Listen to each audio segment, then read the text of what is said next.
വെച്ചോളൂ. കൃത്യം മെയ് 27 തന്നെ നെറുക്കെടുക്കും. ഒന്ന് കൂടെ മെയ് 27 നറുക്കെടുപ്പ് നടന്നിട്ടില്ല.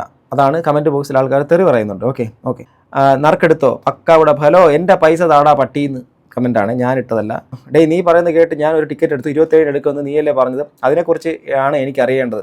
കഴിഞ്ഞ മാസം 27 അതുകൊണ്ട് ഒരു 20 ദിവസമെങ്കിലും മുമ്പോട്ട് നീട്ടിയിട്ട് അതായത് വീണ്ടും ഇത് പോവാത്തത് കൊണ്ട് ഇനി വീണ്ടും ഇതിൻ്റെയൊക്കെ എവിടെയാണ് അളവ്? ഇപ്പോൾ അദ്ദേഹം പറഞ്ഞ 8,000 കണക്ക് എവിടെയാണ്? 8,000 പേരാണ് ഇത് വാങ്ങി എന്നുള്ള കാര്യം എങ്ങനെയാണ് നമ്മൾ അറിയുക? പബ്ലിക് അറിയുക, വാങ്ങിയവരറിയുക. ഹലോ ഗൈസ്, വെൽക്കം, വണക്കം. പാണ്ടിക്കാട്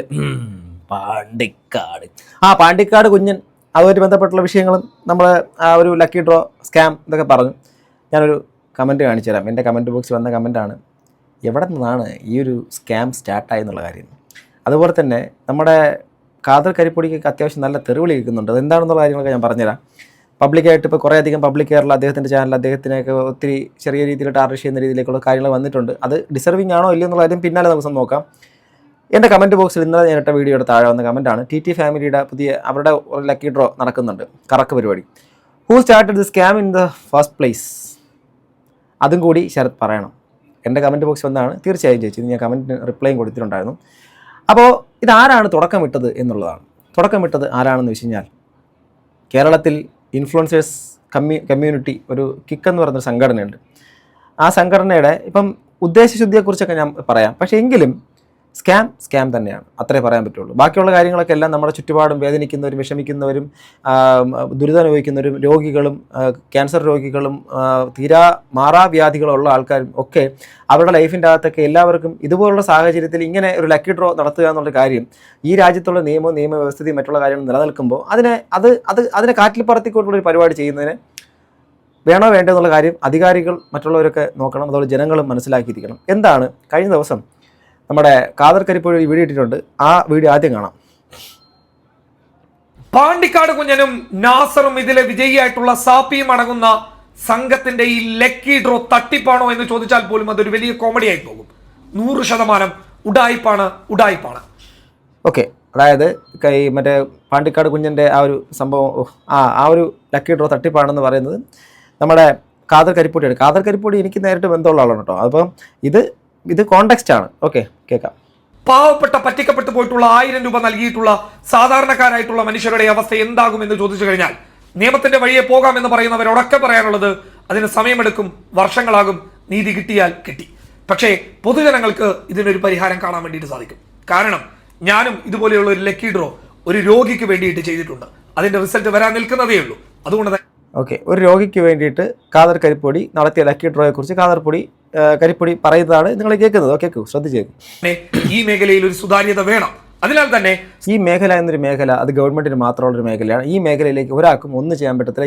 ഈ ഒരു മേഖല ഒരിക്കലും ഒരു വ്യക്തിക്കും, സ്വകാര്യ വ്യക്തിക്ക് ഒരു കാരണവശാലും ഈ ഒരു മേഖലയിൽ കടന്നു വരാനോ ഇങ്ങനൊരു കാര്യം ചെയ്യാനോ ആ ഒരു ഗാംബ്ലിംഗ് മറ്റുള്ള പരിപാടികൾ പോലത്തെ രീതിയിൽ, അല്ലെങ്കിൽ പൈസ വെച്ച് പൈസ എടുക്കുക എന്നുള്ള രീതിയിൽ, അതുപോലെ തന്നെ ഇങ്ങനെയുള്ള ഒരു പരിപാടി ഇത് നടത്താനുള്ള ഒരു സംഭവമൊന്നും ഇവിടുത്തെ നിയമം മൂലം ഇങ്ങനെ സംഭവം ചെയ്യാൻ പറ്റത്തില്ല. അതുകൊണ്ട് ഈ മേഖല എന്നുള്ള മേഖല ഇല്ല എന്നുള്ളതാണ് എൻ്റെ അറിവ്.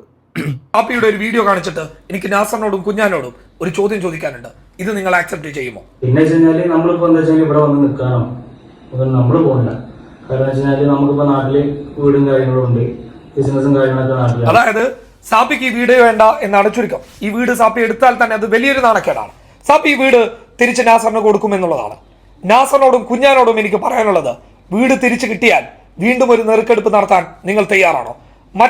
അതായത് ഇതിന്റെ മറ്റു സമ്മാനങ്ങൾ ലഭിച്ച ആളുകളും ആ സമ്മാനങ്ങൾ തിരിച്ചു കൊടുത്തിട്ട് ജെനുവിൻ ആയിട്ടുള്ള നീതിപൂർവമായിട്ടുള്ള ഒരു നെറുക്കെടുപ്പ് നടത്താൻ നിങ്ങൾ തയ്യാറാവണം.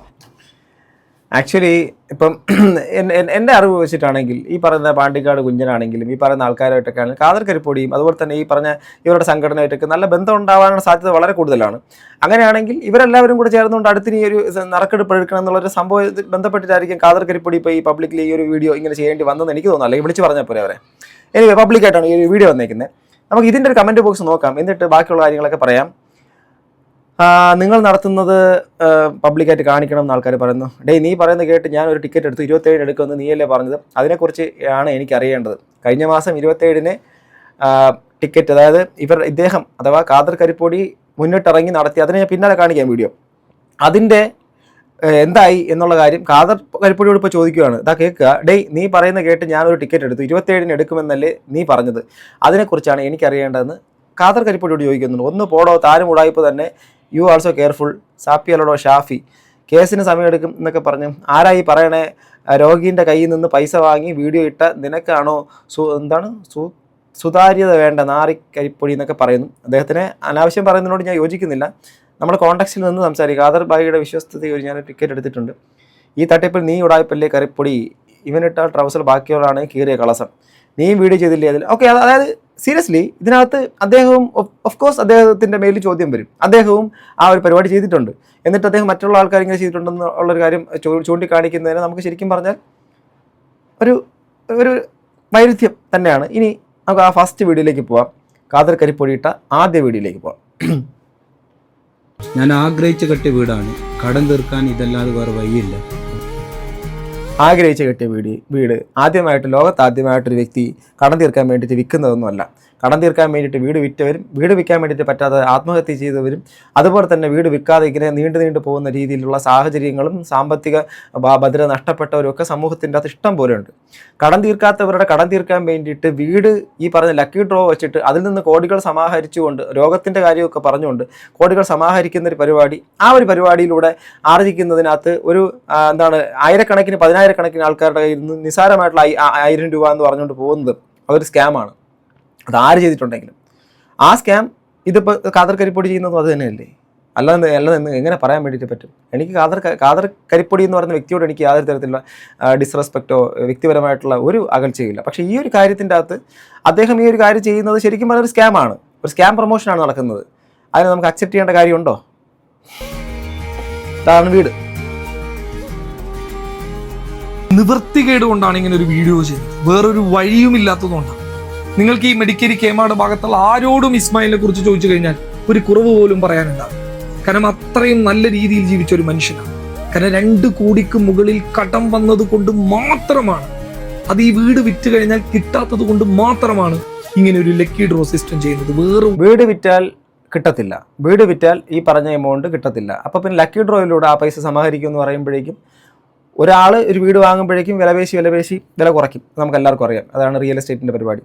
അപ്പം ഒരു കൂട്ടം ആൾക്കാർ ചേർന്ന് വാങ്ങുമ്പോഴേക്കും 1000 രൂപ, പലതുള്ളി പെരുവെള്ളം എന്ന് പറയുന്ന ഒരു ക്രൗഡ് ഫണ്ടിങ് പോലത്തെ ഒരു സാധനം ഭയങ്കര സിസ്റ്റമാറ്റിക് ആയിട്ട് നടത്തുമ്പോൾ ആ ഒരു ഓരോരുത്തരും കൂപ്പൺ ഒന്നിലധികം കൂപ്പൺ എടുക്കും. ചില ആൾക്കാർ നല്ല മനസ്ഥിതിയുള്ള ആൾക്കാർ ഒരാളെ രക്ഷപ്പെടുത്താൻ എന്നുള്ള ഭാഗത്തിൻ്റെ അടിസ്ഥാനത്തിലൊക്കെ ചെയ്യും. അങ്ങനെ ചെയ്യുന്നതാണെങ്കിലും ഈ വരുന്ന ഫണ്ട് അതൊരു വളരെ വലിയ ഹ്യൂജ് ഫണ്ടാണ്. ആ ഹ്യൂജ് ഫണ്ട് എന്ന് പറയുന്ന സാധനം അങ്ങനെ കൈവശം വെക്കാനോ അങ്ങനെ ഒരു സാധനം ചെയ്യാനോ ഉള്ള അധികാരം ഗവൺമെൻറ് നമുക്ക് നൽകുന്നില്ല. അപ്പം പിന്നെ ആ ചെയ്യുന്ന കാര്യത്തിന് അത് ഇല്ലീഗൽ അല്ലേ എന്നുള്ളൊരു സംഭവം മുഴച്ചു നിൽക്കുന്നൊരു കാര്യമാണ്. ഒരു നിവൃത്തിയും ഇല്ലാത്തത് കൊണ്ടാണ്. അതുകൊണ്ട് മാത്രമാണ് ഞാൻ ഇതിനെ സപ്പോർട്ട് ചെയ്യുന്നത്. അതിനാൽ തന്നെ നിങ്ങൾ എല്ലാവരും ഒരു ടിക്കറ്റ് എടുക്കുക, 1000 രൂപ കൊടുത്ത് ഒരു ടിക്കറ്റ് എടുക്കുക. കിട്ടിക്കഴിഞ്ഞാൽ 58 സമ്മാനങ്ങൾ. ഒരു അടിപൊളി വീടാണ്, 4555 സ്ക്വയർ ഫീറ്റിന്റെ ഒരു അടിപൊളി വീടാണ്.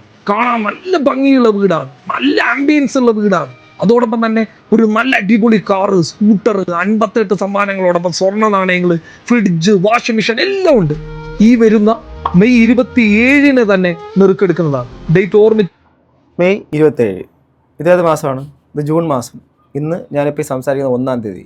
മെയ് 27-ന് നറുക്കെടുക്കുമെന്ന് പറഞ്ഞ കാദർ കരിപ്പൊടിയുടെ ആ വീഡിയോയുടെ ഇതാണ് ഇന്ന് അദ്ദേഹം ലേറ്റസ്റ്റ് ആയിട്ട് വീഡിയോ താഴെ കമൻറ്റ് ആൾക്കാർ ചോദിക്കുന്നത്, എവിടെ നറുക്കെടുപ്പ്, എവിടെ? അപ്പോൾ ആംബിയൻസ് ഉള്ള വീടിൻ്റെ പുറമെ ആ വീടിൻ്റെ അകത്ത് ഇത് വാങ്ങുന്ന ആൾക്കാർക്ക്, അഥവാ ഇതാണ് ഇവരുടെ ഈ ഒരു സംഭവം വാങ്ങുന്നില്ല, പൈസ കൊടുത്ത് വാങ്ങുന്ന 1000 രൂപ കൊടുത്ത് വാങ്ങുന്നവർക്ക് ഓരോരുത്തർക്കും പല സമ്മാനങ്ങൾ, പലർക്കും കാറുണ്ട്, ബൈക്കുണ്ട്, സ്വർണ്ണ നാണയങ്ങളുണ്ട്, എന്തൊക്കെയാണ് മോഹന വാഗ്ദാനങ്ങൾ, ഇതൊക്കെ കിട്ടുന്നുണ്ട്. ഓക്കെ, അപ്പോൾ എത്ര രൂപയുടെ ഇതായിരിക്കും നടക്കുന്നത്? എല്ലാവരും വാങ്ങുമെന്ന് പറയുമ്പോഴേക്കും ഇതിൻ്റെ കൗണ്ടിങ് എത്രയാണ്? എത്ര പേരാണ് ഇതിൻ്റെ നമ്പേഴ്സ്? ഹൗ മച്ച്, എത്ര ആൾക്കാരായിരിക്കും ഇത് വാങ്ങിയിട്ടുണ്ടാവുക? എത്ര പേരുടെ പൈസ ആയിരിക്കും പോയിട്ടുണ്ടാവുക? കമൻറ്റ് ബോക്സുകളിലൊക്കെ അത് പറയും, കമൻറ്റ് ബോക്സ് പറയും മറുപടി. വെച്ചോളൂ, കൃത്യം മെയ് 27-ന് തന്നെ നെറുക്കെടുക്കും. ഒന്നുകൂടെ മെയ് 27-ന് നറുക്കെടുപ്പ് നടന്നിട്ടില്ല, അതാണ് കമൻറ്റ് ബോക്സിൽ ആൾക്കാർ തെറി പറയുന്നുണ്ട്. ഓക്കെ നിൽക്കുക, ഒരു ടിക്കറ്റ് നിങ്ങൾ എടുക്കുക. ഈ കാണുന്ന QR കോഡിൽ സ്കാൻ ചെയ്തിട്ട് താഴെ കാണുന്ന വാട്സ്ആപ്പ് നമ്പറിലേക്ക് നിങ്ങൾ അതിന്റെ സ്ക്രീൻഷോട്ട് അയച്ചു കഴിഞ്ഞാൽ നിങ്ങൾക്ക് ഉടൻ തന്നെ കൂപ്പൺ കിട്ടും. ഇനി QR കോഡ് ഏതെങ്കിലും തരത്തിലൊരു പ്രശ്നമായി കഴിഞ്ഞാൽ ആ വാട്സാപ്പ് നമ്പറിലേക്ക് മെസ്സേജ് അയച്ചാൽ മാത്രം മതി. എല്ലാ അക്കൗണ്ട് വിവരങ്ങളും ആ വാട്സാപ്പ് നമ്പറിലേക്ക് നിങ്ങൾക്ക് അയച്ചു തരും. ഈ വാട്സാപ്പ് നമ്പറിലേക്ക് വിളിച്ചിട്ട് കിട്ടുന്നില്ലെന്നും അതിനകത്തോട്ട് ആൾക്കാർ മെസ്സേജിൽ റെസ്പോണ്ട് ചെയ്തില്ല എന്നുള്ളത് അടക്കം കമൻസ് ഇഷ്ടം പോലെ വന്നിട്ടുണ്ട്. നമുക്ക് വേണമെങ്കിൽ കമൻറ്റ് ബോക്സ് ഒന്ന് നോക്കാം. അതുകൊണ്ട് വേഗം എടുത്തോളൂ. ഓക്കെ, എത്ര 4-5 നമ്പർ കൊടുത്തിട്ടുണ്ട്, വേഗം എടുത്തോളൂ എന്നൊക്കെ പറയുന്നുണ്ട്. ഓക്കെ, ഇനി നമുക്കതിൻ്റെ ഏറ്റവും ലാസ്റ്റ് കമൻറ്റിൽ നിന്ന് തുടങ്ങാം. അതായത് 4 മണിക്കൂർ മുമ്പ് ജൂൺ 1 അതായത് പറഞ്ഞ 27-ാം തീയതിയാണ്. തട്ടിപ്പ് നടത്തല്ലേ പ്ലീസ്, എന്തായി നറുക്കെടുപ്പൊക്കെ? ഇതിപ്പോൾ ഒരു ട്രെൻഡായിട്ടുണ്ടല്ലോ, വീട് വയ്ക്കുക, ലോട്ടറി അടിക്കുക, നടക്കട്ടെ, നറുക്കെടുത്തോ, പക്കാവിടെ ഫലോ, എൻ്റെ പൈസ താടാ പട്ടീന്ന് കമൻറ്റാണ്, ഞാനിട്ടതല്ല. 20 മണിക്കൂർ മുമ്പിട്ട് ആരുടെ കമൻറ്റ്, എൻ്റെ പൈസ താടാ പട്ടീന്ന്. ബെസ്റ്റ്, ആൾക്കാരുടെ കയ്യിൽ നിന്ന് കാശ് പോയി എന്നുള്ളതാണ്. എൻ്റെ വീട് വിറ്റ് തരുമോ ഇപ്പോൾ യൂട്യൂബിൽ, ഇങ്ങനെ എല്ലാവരും തുടങ്ങിയാൽ ബ്രോക്കേഴ്സിൻ്റെ പണി തീരും, അതുകൊണ്ട് ബ്രോക്കേഴ്സ് അസോസിയേഷൻ കോടതി സമയം റിസൾട്ട് എന്തായി? ആൾക്കാർ ചോദിക്കുന്നുണ്ട് റിസൾട്ട്. എല്ലാവരെയും പറ്റിച്ചു എന്നാണ് മെയ് 27 നറുക്കെടുപ്പ് പറഞ്ഞ് എന്തായി എന്ന് പറയുന്നത്. എല്ലാവരെയും പറ്റിച്ചു എന്ന് ആൾക്കാർ തായോ പോയി ചാവ്, എന്തായി എന്നിട്ട് നറുക്കെടുപ്പ്, ഇതിൻ്റെ നറുക്കെടുപ്പ് കഴിഞ്ഞോ ആവോ? ചേച്ചി ഇല്ല മിസ്റ്റർ, ഞാൻ വിചാരിച്ചുള്ളതാണെന്ന്. ഓക്കെ, കരിപ്പൊടിയുടെ കാര്യമൊക്കെ പറഞ്ഞ ആൾക്കാർ. Unfortunately today is May 30. എനിക്ക് ആവശ്യമുണ്ട്. എന്തായി അഷ്കർ അന്നേ പറഞ്ഞു, നറുക്കെടുപ്പിനെ പറ്റി ഒരു വിവരമില്ല. കാരണം നറുക്കെടുപ്പ് നടക്കാത്തത് കൊണ്ടും ആ നറുക്കെടുപ്പിൻ്റെ പരിപാടി ഇവരുടെ സൈഡിൽ നിന്നൊന്നും നടക്കാത്തത് കൊണ്ടും ലക്കി ഡ്രോയുടെ കാര്യം, സ്കാമിൻ്റെ കാര്യങ്ങൾ ജനങ്ങൾ അറിഞ്ഞതുകൊണ്ടും ഇവർക്കൊന്നും ചെയ്യാൻ വേണ്ടിയിട്ട് പറ്റാത്ത കണ്ടീഷൻ ആയതുകൊണ്ട് പെട്ടു എന്നാണ് എനിക്ക് തോന്നുന്നത്. പക്ഷേ എത്ര പേര് ഇതിനകത്ത് പൈസ കൊടുത്ത് ഈ സംഭവം എടുത്തിട്ടുണ്ടെന്നുള്ള കമൻറ്റ് ബോക്സിൽ തെറി കണ്ടാൽ മനസ്സിലാക്കാൻ പറ്റും. അത്രയും പേരുടെ കയ്യിൽ നിന്ന് പൈസ പോയിട്ടുണ്ട്. കഴിഞ്ഞില്ല. അതിനുശേഷം കാദർ കരിപ്പൊടി അടുത്ത വീഡിയോ, ആദ്യത്തെ വീഡിയോ 12 ലക്ഷം പേര് കണ്ടു, രണ്ടാമത്തെ വീഡിയോ 7 ലക്ഷത്തോളം പേര് കണ്ടു. രണ്ടാമത്തെ വീഡിയോ 1000 കൊടുത്ത് സഹായിച്ചില്ലെങ്കിലും ഈ മനുഷ്യനെ ഉപദ്രവിക്കും. 1000 രൂപയ്ക്ക് 4550 സ്ക്വയർ ഫീറ്റ് ഉള്ള ഇത്രയും മനോഹരമായിട്ടുള്ള വീട് കൊടുക്കുന്നതെന്ന് ചിലർ ചോദിക്കുന്നതായിട്ട്. പക്ഷേ ഇസ്മയിലിന്റെ സുഹൃത്തുക്കളോ ഇസ്മയിലിന്റെ കുടുംബക്കാരോ ഇസ്മയിലിന്റെ നാട്ടുകാരോ ആ ഒരു ചോദ്യം ചോദിക്കില്ല. ഇവിടെയുള്ള രാഷ്ട്രീയ പാർട്ടി നേതാക്കന്മാരടക്കം ഈ നെറുക്കെടുപ്പിൽ നിന്ന് ഒരു ടിക്കറ്റ് എടുത്തിട്ടുണ്ട്. അത് ഈ മനുഷ്യന് വേണ്ടിയിട്ടാണ്. അതിൻ്റെ കാരണം എന്താണെന്ന് ചോദിച്ചു കഴിഞ്ഞാൽ ഇവിടെയുള്ള അറിയപ്പെടുന്ന ഒരു കോഫി കമ്പനിയുടെ ഉടമയായിരുന്ന ഇസ്മയിലിന്, അറിയപ്പെടുന്ന കോഫി കമ്പനിയുടെ ഉടമയായിരുന്നു, വലിയ വലിയ കോടീശ്വരനായിരുന്നു, സാമ്പത്തികമായിട്ട് വളരെയധികം ഉയർന്ന നിലയിലായിരുന്നു, കഷ്ടപ്പെട്ടുണ്ടാക്കിയതായിരുന്നു. അതെല്ലാം ഒരു കാരണമാണോ? ഒരാൾ കടക്കാരനായി കടം വീട്ടേണ്ടത് തന്നെയാണ്. സഹായിക്കാൻ തയ്യാറായ മനസ്സ് അത് കാദർ കരിപ്പൊടിയിൽ ആര് കാണിച്ചിട്ടുണ്ടെങ്കിലും അത് അപ്രീഷ്യബിളാണ്, ഒരു സംശയമില്ലാത്ത കാര്യമാണ്. ബട്ട് ഒരു കാര്യമുണ്ട്, ആ ഒരു കാര്യത്തിന് വേണ്ടിയിട്ട് നിങ്ങൾ സപ്പോർട്ട് ചെയ്യുമ്പോൾ ഉപയോഗിക്കുന്ന രീതി അത് നമ്മുടെ സാമൂഹിക പശ്ചാത്തലത്തിൽ നിന്നുകൊണ്ട് നിയമപരമായിട്ടുള്ള കാര്യങ്ങളിലൂടെ നടക്കുന്ന കാര്യമാണോ? അല്ലല്ലോ. അങ്ങനെ ഒരു കാര്യം വരുമ്പോഴേക്കും കാദർ കരിപ്പൊടി പോലെ വളരെയധികം സമൂഹത്തിൻ്റെ മുമ്പിൽ ഒരുപാട് വിഷയങ്ങൾ വളരെ മനസ്സിലാക്കി ആഴത്തിൽ സംസാരിക്കുന്ന വ്യക്തി ഈ ഒരു കാര്യത്തിനെ വീണ്ടും അതിനകത്തൊരു ഇമോഷണൽ അറ്റയർ കൊടുത്തുകൊണ്ട് ഇങ്ങനെ ചെയ്യുന്നത് അത് ശരിക്കും ഭൂഷണമാണോ എന്നൊരു ചോദ്യം എനിക്കുണ്ട്. മാറാരോഗം വരുന്നു. നിലവിൽ കീമോ ചെയ്തുകൊണ്ടിരിക്കുന്ന ഇസ്മയിൽ ഈ വീട് വിറ്റ് കടം തീർക്കാൻ വേണ്ടിയിട്ട് നോക്കി, പക്ഷേ അതൊരിക്കലും സാധിച്ചില്ല. കടം തീർക്കാൻ വേണ്ടിയിട്ടാണ് എന്ന് പറഞ്ഞിട്ടാണ് നമ്മുടെ ഈ കൊല്ലത്ത് പുണ്ടറയിൽ അവസാനം ആ കുട്ടിയെ കൊണ്ട് അബിഗേൽ സാറ റജി എന്ന് പറയുന്ന ഒരു കുട്ടിയെ അയാളുടെ പേര് ഞാൻ മറന്നുപോയി, അയാളും അയാളുടെ മകളും ഒക്കെ കൂടി ചേർന്നുകൊണ്ട് അന്ന് തട്ടിക്കൊണ്ട് പോയത് പണത്തിന് വേണ്ടിയിട്ടായിരുന്നു. ഇവിടെ ഈ ഒരു സംഭവം പണത്തിന് വേണ്ടിയിട്ടാണ്. ഒരു അഭിഷേക് മോൻ എന്ന് പറയുന്നൊരു കുട്ടി കുറച്ച് കാലത്തിന് മുമ്പ് ആ കുട്ടി നമ്മുടെ ലുക്കീമിയ ആയിരുന്നു, ബ്ലഡ് ക്യാൻസർ ആയിരുന്നു. ഞാൻ കണ്ടിട്ടുള്ളതാണ്, പോയിട്ടുള്ളതാണ്, അറിഞ്ഞിട്ടുള്ളതാണ്. അതിനുശേഷം ആ കുടുംബത്തിൻ്റെ അകത്തുള്ള ഒന്നൊന്നായിട്ട് ആദ്യം അച്ഛൻ വീഴുന്നു, അതിനുശേഷം ഈ കുട്ടി മരണപ്പെടുന്നു, അതിനുശേഷം ആ കുടുംബത്തിൻ്റെ അകത്തുള്ള അമ്മ ബ്രെയിൻ ട്യൂമറായിട്ട് അവരുടെ കാര്യം ഇപ്പോൾ അറിയത്തില്ല, ഒരു മെൻ്റലി ചലഞ്ചിലായിട്ട് ഒരു കുട്ടിയും കൂടെ ആ വീട്ടിനകത്തുണ്ടായിരുന്നു. ഞങ്ങളൊക്കെ ഇതൊക്കെ കണ്ടിട്ടുള്ളതാണ്. ഓക്കെ, ഒരുപാട് കാര്യങ്ങൾ നമ്മളെല്ലാവരും സ്ഥിരം ഇടപെടുന്നതാണ്. അതുകൊണ്ട് എല്ലാവരുടെ ലൈഫും പോയിട്ടുള്ളതാണ്. 100 കണക്കിന് 1000 കണക്കിന് 10,000 കണക്കിന് ആൾക്കാർ സമൂഹത്തിൻ്റെ അകത്ത് ഇതുപോലെ ഉണ്ട്. നമുക്ക് അരിച്ചു പറക്കി കഴിഞ്ഞാൽ ലക്ഷക്കണക്കിന് ആൾക്കാർ ഇതുപോലെ കഷ്ടപ്പെടുന്ന ആൾക്കാരുണ്ട്. അവർക്കൊന്നും വിറ്റ് കടം തീർക്കാനും ഒന്നിനും പറ്റാത്ത. പക്ഷേ ഇതിന് കണ്ടെത്തിയ മാർഗം, ആ ഒരു മാർഗത്തിലൂടെ ഒരുപാട് ജനങ്ങൾ അതിനകത്ത് കൊണ്ടുവന്നുകൊണ്ട് അവരുടെ കയ്യിൽ കാശ് ഇങ്ങനെ പോകുമ്പോൾ അവർക്ക് കഴിഞ്ഞ ദിവസമാണ് ഒരു ബെഡ്ഷീറ്റാണ് TT ഫാമിലി കൊണ്ടുവന്നത്. ഇന്നാണെങ്കിൽ നമ്മുടെ കാതർക്കാണെങ്കിൽ ഈ ഒരു സാധനത്തിൻ്റെ അദ്ദേഹത്തിൻ്റെ അസുഖത്തിനാണ് ഇപ്പോൾ സ്ട്രെസ് ചെയ്ത് പറയുന്നത്. ആ അഷ്കറിൻ്റെ വീഡിയോ വന്നതിന് ശേഷമാണ് ആ ഒരു സാധനം വന്ന് നിൽക്കുന്നത്. സോ കച്ചവടത്തിൽ വന്നിട്ടുള്ള ഭീമമായ കടം 2 കോടിക്ക് മുകളിൽ പോകുന്നത് കൊണ്ട് ഈ വീട് വിറ്റാൽ കിട്ടുന്ന പൈസ കൊണ്ട് അതൊരിക്കലും തീരുകയില്ല. ചാരിറ്റി ചെയ്തു കഴിഞ്ഞാൽ ഈ രീതിയിൽ ജീവിച്ച ഒരു മനുഷ്യനെ ആരും സഹായിക്കാനും പോകുന്നില്ല. അതുകൊണ്ട് തന്നെ ഇസ്മയിൽ നെറുക്കെടുപ്പ് എന്ന് പറയുന്ന ഒരു ഓപ്ഷനിലേക്ക് വന്നിരിക്കുകയാണ്. ഇപ്പം നിലവിൽ 8000 ടിക്കറ്റാണ് പോയിട്ടുള്ളത്. ഇന്നൊരു 12000 ടിക്കറ്റും കൂടി പോകണം. ടോട്ടൽ ഒരു 20000 ടിക്കറ്റ്. 8000 ടിക്കറ്റ് പോയിട്ടുണ്ട്, 12000 ടിക്കറ്റും കൂടെ പോകണം. അപ്പോൾ എത്ര ആഡ് ചെയ്ത്? 12000, 8000, 20000, 2 കോടി രൂപയാണോ? 2 കോടി രൂപയുടെ ഇതിനാണ് നടക്കുന്നത്. 12000 കൂടെ പോകണം. 8000 എന്ന് പറയുമ്പോൾ തന്നെ 80 ലക്ഷം ആയില്ലേ? അത്രയും രൂപ ഓൾറെഡി ഇപ്പോൾ അവർ കിട്ടിയിട്ടുണ്ട്. ഇല്ലെങ്കിൽ ഞങ്ങൾക്ക് ഈ നറുക്കെടുപ്പ് ഇറക്കാൻ പറ്റില്ല. അതുകൊണ്ട് ഒരു 20 ദിവസം കൂടി മുമ്പോട്ട് നീട്ടിയിട്ട് നറുക്കെടുപ്പ് എടുക്കാൻ അതായത് തീരുമാനിച്ചു. വീണ്ടും ഇത് പോവാത്തത് കൊണ്ട് ഇനി വീണ്ടും ഇതിൻ്റെയൊക്കെ എവിടെയാണ് അളവ്? ഇപ്പോൾ അദ്ദേഹം പറഞ്ഞ 8,000 കണക്ക് എവിടെയാണ്? 8,000 പേരാണ് ഇത് വാങ്ങി എന്നുള്ള കാര്യം എങ്ങനെയാണ് നമ്മൾ അറിയുക? പബ്ലിക് അറിയുക, വാങ്ങിയവരറിയുക. അതിൽ കൂടുതൽ വാങ്ങിയിട്ടുണ്ടോ ഇല്ലയോ എന്നുള്ള കാര്യം എങ്ങനെയായിരിക്കും മനസ്സിലാക്കി വേർതിരിച്ചറിയാൻ വേണ്ടിയിട്ട് കഴിയുക? അതിൻ്റെ അകത്തുള്ള എവിഡൻസ്, സ്റ്റേറ്റ്മെൻറ്റ്, മറ്റുള്ള കാര്യങ്ങൾ അതിനെക്കുറിച്ച് എങ്ങനെയായിരിക്കും ഇവർക്കൊക്കെ അറിയാൻ വേണ്ടിയിട്ട് പറ്റുക? ഒരാൾ വെർബലി വന്ന് പബ്ലിക്കിൻ്റെ മുമ്പിലേക്ക് ഇങ്ങനെ പറഞ്ഞാൽ മാത്രം അതറിയാൻ വേണ്ടിയിട്ട് പറ്റുമോ? ബാക്കി 12,000 എന്ന് പറയുന്നു, അതാണോ? ഈ ലക്ഷക്കണക്കിനാണ് ഈ വീഡിയോ വ്യൂസൊക്കെ പോയിട്ടുള്ളത്. എനിവേ അറിഞ്ഞുകൂടാ, നമുക്കാർക്കും അറിയില്ല, അവരത് കാണിക്കാത്തടത്തോളം. ചില സാങ്കേതിക കാരണങ്ങളാൽ 20 ദിവസത്തിൽ കൂടുതൽ നീട്ടിയിരിക്കുകയാണ്. അതുകൊണ്ട് തന്നെ അടുത്ത മാസം, അതായത് ജൂൺ 25 തന്നെ നെറുക്കെടുപ്പ് എടുക്കുന്നതായിരിക്കും എല്ലാവരും. അപ്പോൾ അത് വീണ്ടും നീട്ടിയിട്ടുണ്ട്, ജൂൺ 25 മാറ്റിയിട്ടുണ്ട് കേട്ടോ. നേരത്തേത് മെയ് 27 ആയിരുന്നു, ഇനി അടുത്ത് ജൂൺ 25 മാറ്റിയിട്ടുണ്ട്. സോ നീണ്ടു പോവുകയാണ് കാര്യങ്ങൾ. സഹകരിക്കുക. ഈ കാണുന്ന QR കോഡിൽ സ്കാൻ ചെയ്ത് ആ സ്കാനിൻ്റെ സ്ക്രീൻഷോട്ട് താഴെ കാണുന്ന വാട്സാപ്പ് നമ്പറിലേക്ക് അയച്ചാൽ ഉടൻ തന്നെ. ഓക്കെ, എന്തിനാണ് ഇതിൻ്റെ കമൻറ്റ് ബോക്സും കൂടെ ജസ്റ്റ് ഒന്ന് നോക്കാമേ. എനിക്ക് അത് നീ ഇങ്ങനെ ആക്ടിങ് കാണിക്കുന്ന എന്തിനാ? നേരെ സംസാരിക്കുമ്പോൾ ഓക്കെ ഞാനിവിടെ ന്യൂ തട്ടിപ്പ് അല്ല ഇന്നത്തെ അവസാനം. ഓക്കെ, ഏത് അക്കൗണ്ടിൽ 1000 രൂപയ്ക്ക് ടിക്കറ്റ് എടുക്കാൻ താല്പര്യമുണ്ട്, ഞാനും ടിക്കറ്റ് എടുക്കും. എനിക്ക് കിട്ടിയ ഒരുപാട് നല്ല മനുഷ്യർ. കുഞ്ഞാൻ നറുക്കെടുപ്പ് 20 കോടി, അത് കൊള്ളാമല്ലോ, പോടാ പറ. ഇതുപോലെ അല്ലേ നീയും കൂട്ടുകാരും കൂടി വയനാട് വലിയ തട്ടിപ്പ് നടത്തിയത്? നറുക്കെടുപ്പ് കഴിഞ്ഞു, അടുത്ത പറ്റിപ്പ് ഇതെവിടെയാണ്? ഓക്കെ, ഇതെല്ലാം ഓക്കെ, എല്ലാവരും പല തരത്തിലാണ് അതിൻ്റെ മെസ്സേജ് വന്നിരിക്കുന്നത്. അതിന് ശേഷമാണ് നമ്മുടെ കാദർ കരിപ്പൊടി ഈ ഒരു പാണ്ടിക്കാട് കുഞ്ഞനും മറ്റേ ടീമിനെ വെല്ലുവിളിച്ചുകൊണ്ട് അങ്ങനെ ചെയ്യാൻ പറ്റുമോ എന്നുള്ള കാര്യം ചിലപ്പോൾ പബ്ലിക്കായിട്ടായിരിക്കും ഇവർ നടത്താൻ വേണ്ടിയിട്ട് പോയി. ഇനി എന്തായിരുന്നാൽ ഞാൻ ഒരാളുടെ സതുദ്ദേശത്തിന് നമ്മൾ ചോദ്യം ചെയ്യുന്നില്ല. ഇപ്പം കാദർ കരിപ്പൊടി എന്ന് പറഞ്ഞ വ്യക്തി ഒരുപാട് ചാരിറ്റി മേഖലയിൽ ഒരുപാട് കാര്യങ്ങൾ ചെയ്തിട്ടുള്ള വീഡിയോസ് ഞാൻ കണ്ടിട്ടുള്ള ആളാണ്, അല്ലെങ്കിൽ ഞാൻ പാർട്ടിസിപ്പേറ്റ് ചെയ്തിട്ടുള്ള, എന്നെ കൊണ്ട് പറ്റുന്നതൊക്കെ നമ്മൾ ചെയ്തിട്ടുള്ളതാണ്. അങ്ങനെയൊക്കെ കുറേ കാര്യം നമ്മൾ മുമ്പ് കണ്ടിട്ടുള്ളതാണ്. അപ്പോൾ അങ്ങനെയുള്ളൊരു വ്യക്തി ചിലപ്പോൾ ഒരാളുടെ മാനുഷികപരമായിട്ടുള്ള കാര്യത്തിൻ്റെ അടിസ്ഥാനത്തിലായിരിക്കാം, പക്ഷേ കണ്ടെത്തിയ വഴി അല്ലെങ്കിൽ ആ ഒരു മാർഗ്ഗം ശരിക്കും പറഞ്ഞാൽ പക്ക ഒരു സ്കാമിൻ്റെ വഴിയിലൂടെയാണ് അത് നടന്നിരിക്കുന്നത്. അതിനെ ഒരു ലീഗാലിറ്റിയോ മറ്റുള്ള കാര്യങ്ങളോ ഇല്ലെന്നിരിക്കെ ഈ ഒരു സംഭവത്തിന് വേണ്ടിയിട്ട് ഒരു വീടിന് ഇത്ര കോടി രൂപ എന്നൊക്കെ പറഞ്ഞിട്ട് വലിയൊരു ഇത് കിട്ടും.